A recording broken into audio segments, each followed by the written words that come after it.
આજની પેઢીએ જાપાને કોઈ સાથે યુદ્ધ કર્યું હોય કે છમકલું કર્યું હોય એવું નહીં સાંભળ્યું હોય. આપણી અડોશ પડોશમાં બે દેશો એવા છે કે જે અવારનવાર યુદ્ધ કરતા રહે છે અને આમાંનો એક દેશ છે ચીન.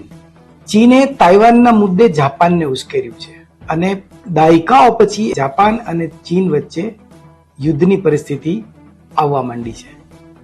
આજે આપણે એની વાત કરીએ. નમસ્કાર. ચીનની જમીની સરહદ લગભગ 22,000 કિલોમીટર જેટલી છે અને 14 દેશો સાથે જોડાયેલી છે. 7 દેશો સાથે ચીનનું દરિયાઈ સીમા છે અને એક 8મો એવો વિસ્તાર છે જેનું નામ છે તાઇવાન. પૂર્વ એશિયામાં ચીન આવેલું છે. એની દરિયામાં માત્ર 130 કિલોમીટર દૂર તાઇવાન છે અને ઉપર જાપાન છે. જાપાનના યોનાગુની ટાપુથી તાઇવાન માત્ર 110 કિલોમીટર દૂર છે. મામલો કેમ બગડ્યો? 7 અને 8 ડિસેમ્બરે ચીનના J-15 ફાઇટર જાપાનના વિમાનો પર રડાર લોક કર્યું. રડાર લોક કરવું એટલે કે હવે અમે તમારા પર નિશાન સાધી દીધું છે, તમે ચૂ કે ચા કરશો અમે તો તમારા પર હુમલો કરીશું. અને એના કારણે જાપાન બરાબર ગિન્નાયું.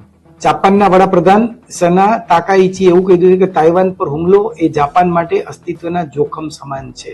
એનો મતલબ એવો થયો કે તાઇવાન ઉપરની કોઈ પણ કાર્યવાહી એ જાપાન પોતાના પરની કાર્યવાહી માની લેવાનું છે.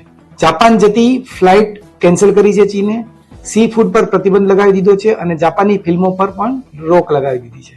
ચીનના કોન્સ્યુલેટ જનરલ સુ જિયાને એવું કહ્યું છે કે જે અમારી બાબતમાં માથું મારશે તેના માથા કાપી નાખવામાં આવશે. આવું બ્લન્ટ નિવેદન ચીને આપ્યું છે.